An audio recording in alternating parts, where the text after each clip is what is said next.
Sir नमस्कार हजुर। आराम हजुर, आराम हुनुहुन्छ हजुर? सो नाम सरको? मेरो दिपक पौडेल। दिपक पौडेल हजुर, कर्मचारी हुनुहुन्छ? हजुर। ए यहीँको कर्मचारी हो तपाईँ? तपाईँको फोन नम्बर कति हो? 9857 30 तपाईँको नम्बर हो? हजुर। तपाईँको आफ्नै नाममा छ? हजुर। ए पैसा कति लिनुभयो घुस? होइन मैले लिएको होइन, त्यो बहिनीले फोटो खिच्न भनेर दिएको हो। के को फोटो खिच्न? पहिला फेल भएको फोटो खिच्न दिएको। कति पैसा दिएको? हजुर।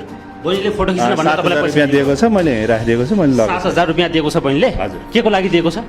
फोटो खिच्नको लागि। फोटो खिच्नको लागि? कहाँ राखिदिनु भएको छ पैसा? मैले यहीँ छ, म दिन्छु। यहीँ राखिदिनु भएको छ पैसा? काम गरिदिएको पनि छैन, दिन्छु। होइन के को लागि लिनु भएको भन्नुहोस् त? होइन फोटो खिचिदिएको हो बहिनीले। फोटो खिचिदिएको? हजुर। लिखित पास गराइदिने? होइन होइन, मैले लिखित पास गराइदिने, फर्म भरिदिने, लिखित पास गराइदिने, पाल्पा जानुपर्छ, ट्रायल पनि पास गर्ने हो भने 22,000 रुपियाँ लाग्छ। रेट नै त्यही हो, पैसा उता लगेर बुझाउने। होइन भने यहाँबाट गर्ने, होइन भने यहाँबाट गर्ने। यहाँबाट गर्नलाई 5,000 रुपियाँ लिखित पास गरेको रेट छ, 2,000 रुपियाँ फर्म भरेको लाग्छ, 7,000 रुपियाँ कुम्ल्याउनु भयो होइन? 7,000 रुपियाँ दिपक सर तपाईँले भर्खरै घुस खानुभयो। त्यो घुस रकम तपाईँको खल्तीभित्र छ। होइन होइन सर, सरी। जानुहोस् है कन्छ। सेवाग्राही कोसँग लिनुभयो? बहिनीसित हो, मैले बहिनीलाई। बहिनीको नाम के हो? सन्ध्या अधिकारी। सन्ध्या अधिकारीसँग तपाईँले 7,000 रुपियाँ लिनुभयो। त्यो बापत तपाईँले के गर्नुहुन्छ? त्यो बापत तपाईँले के गर्नुहुन्छ सर? त्यो एकछिन नबोल्नु। मैले केही पनि गर्दिनँ बहिनीलाई। होइन मैले केही पनि गर्दिनँ, बहिनीलाई नै रिटर्न गरिदिन्छु। लिखित दिन पर्दैन। ट्रायल सहित गर्ने हो भने कति लाग्छ? ट्रायल सहित गर्दा कति लाग्छ? ट्रायल सहित गर्दा कति लाग्छ? मैले केही पनि भनेको छैन, बहिनीलाई सुन्नुहोस्। ट्रायल सहित गर्दा कति लाग्छ? 22,000। जानुपर्छ कहाँ? पाल्पा। अर्को बहिनी पनि जाँदैछ, तिमी सँगै रुम सेयर गर, सस्तो पर्छ। अर्को बहिनी पनि जाँदैछ, तिमी रुम सेयर गर, सस्तो पर्छ। ठिक हो सर कि म गलत भन्दैछु? तपाईँले बोलेको भाषा हो यो? तपाईँले बोलेको भाषा हो? 22,000 मा ट्रायल पनि पास हुन्छ, सबै हुन्छ, पाल्पा जानुपर्छ। ठिक हो? हो सर। तपाईँले बोल्नु भएको हो, तपाईँकै आवाज हो। केही भन्नु छ तपाईँलाई घुस लिएको विषयमा? घुस लिएको होइन, होइन। मैले बाहिर सबैले पठाइराख्नु भएको छ, त्यसरी पठाउनुहुन्थ्यो। कहाँ पठाउनु भएको छ? पाल्पा त्यसरी पठाउनु भएको छ? Sorry sir. यसरी पैसा लिएको अर्को बहिनीको पनि थियो, अर्को बहिनीको पनि थियो। त्यो पैसा लिएको तपाईँले को-कोलाई दिनुहुन्छ ल भन्नुहोस्? मैले कसैलाई को-कोलाई बान्नुपर्छ? कसैलाई पनि दिनु। तपाईँ भइसके पछाडि, तपाईँ यहाँ यति कुरा भइसके पछाडि अर्को मान्छेलाई जोगाउनु पर्दैन। भन्नुहोस् को-कोलाई बान्ने हो? Sorry sir. हाकिमसँग जान्छ? जाँदैन। शाखा अधिकारीसँग जान्छ? पैसा नि जाँदैन। आफ्नै लागि हो, आफ्नै लागि। यो मैले आफ्नो लागि भन्दा नि यस्तो हो सर।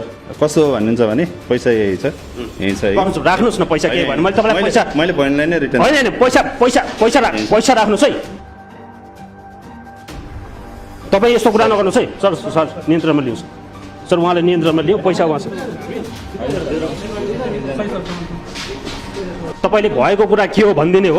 यसो हो सर, पैसा को-कोलाई बान्ने हो भनिदिने हो? कसैले बाँडेको छैन, बहिनीसँग लिएको हो। मैले चाहिँ बहिनीलाई नै फिर्ता गरिदिन्छु, अरू चाहिँ मलाई पक्नुहोस् है। यहाँ चेयर ल्याइदिउँ, उहाँ बस्नुहुन्छ, उहाँ चेयर ल्याइदिउँ। अफिसमै जाउँ न। यहाँ अख्तियारको टोली छ, तपाईँ प्रहरीको नियन्त्रणमा हुनुहुन्छ अब? तपाईँ प्रहरीको नियन्त्रणमा हुनुहुन्छ अब? प्रक्रिया पुरा हुन्छ, पढ्नुहोस् है। त्यो तपाईँ त्यसरी हुँदैन। तपाईँ सर, तपाईँले लिएको होइन, म निर्दोष छु भन्न पाउनुहुन्छ नि त? अदालत छ, ठाउँ छ नि त? मैले राखिदिनँ कि सर, मेरो पैसा होइन, म राखिदिनँ। किन लिएको त? होइन, बहिनीले राख्न दिएको थियो। राख्न दिएको बहिनीलाई बोलाउँ। 0 किलोमिटरमा रेस्टुरेन्टमा भेटेर खसीको मासु खाँदादेखिको रेकर्ड सुनाऊ तपाईँलाई? सर मैले सुन्नुहोस्, मैले उसलाई पैसा तिर्न पनि लागेन। मैले त्यतिखेर खाँदाखेरि उसले चाहिँ मेरो काम गरिदिनु सर भने, मैले चाहिँ म गर्दिनँ भनेको। तपाईँको फोन रेकर्डको कुरा सुनाए, त्यो सत्य हो? त्यो सत्य हो, त्यो हो। तपाईँले पाल्पा पठाउनुहुन्छ, ट्रायल समेत पास गर्ने हो भने, लिखित र फर्म भर्ने हो भने तपाईँले यहीँबाट गरिदिनुहुन्छ सेटिङ मिलाएर। त्यो बापत तपाईँको रेट छ, त्यो रेट अनुसार तपाईँले पैसा लिनुहुन्छ। पाल्पा नपठाइकन ट्रायललाई के गर्न सकिन्छ गरिन्छ। लिखितलाई म पहिल्यै क्वेसन लिक गरिदिन्छु। अनि ट्रायललाई ट्रायलको लागि त्यहाँ ट्राफिक बस्छन्, ट्राफिकले कति भन्छन् भन्ने कुरा ट्राफिकले बुझ्नुपर्छ। त्यो कुरा पछि हुन्छ। तपाईँको भाषा त्यो कुरा चाहिँ मैले भनेको छैन है। तपाईँले त्यो कुरा भन्नुभएको छैन भने गलत कुरा चाहिँ गर्दैन। अदालतमा गएर भन्नु होला, प्रहरीको बयानमा भन्नु होला। त्यो कुरा भन्नुभएको छैन भने मैले त्यो कुरा भनेको छैन। हामी माथि उजुरी गर्नु होला, हामीले गलत चार्ज तपाईँलाई लगायौँ भने। कति कुरा चाहिँ त्यसै उ गर्नुभयो है? के कुरा गरे भन्नुहोस् न त? भन्न पाइन्छ त? त्यही त सोधिरहेको छु। के कुरा भन्नुहोस्? तपाईँले केही कुरा गलत आरोप लगाउनु भयो मलाई। के कुरा गलत भयो भन्नुहोस् न। सरी सर, हजुरले चाहिँ गलत कुरा गर्नु। के गलत अफिसमा गरेँ? हेर्नुहोस्, अफिसमा के गलत गरेँ सर? हजुर के गलत गरेँ मैले भन्नुहोस् न, भनिदिनुहोस् न, सबैलाई भनिदिनुहोस् न। चाहिँ तपाईँले चाहिँ छापामार शैलीले चाहिँ उ गर्नुभयो मलाई। छापा हान्न त अख्तियारको टोली छ त यहाँ, छ त, अधिकार प्राप्त अधिकारी छन् यहाँ। मैले उसँग चाहिँ फोटो खिच्थेँ, उसले चाहिँ मलाई चाहिँ रसिदमा राखेर दिएको थियो। मैले चाहिँ तपाईँले छापा हान्नुभयो भन्नुभयो, तपाईँले छापा हानेकै हो अख्तियार। छापामार शैली भयो क्या तपाईँको त। तपाईँले अख्तियारले छापा हानेकै हो। सस्तो र भरपर्दो सेवाको लागि सधैँ र सदैवको लागि अष्टाङ्ग आयुर्वेद हस्पिटल। मेरो विश्वास सधैँ नेपाल फर्निचर, ढुक्क वर्षौं वर्षलाई। You are watching Public 4K Television. तपाईँ अहिले हेर्दै हुनुहुन्छ Public 4K Television. अब बोल्ने पालो पब्लिकको।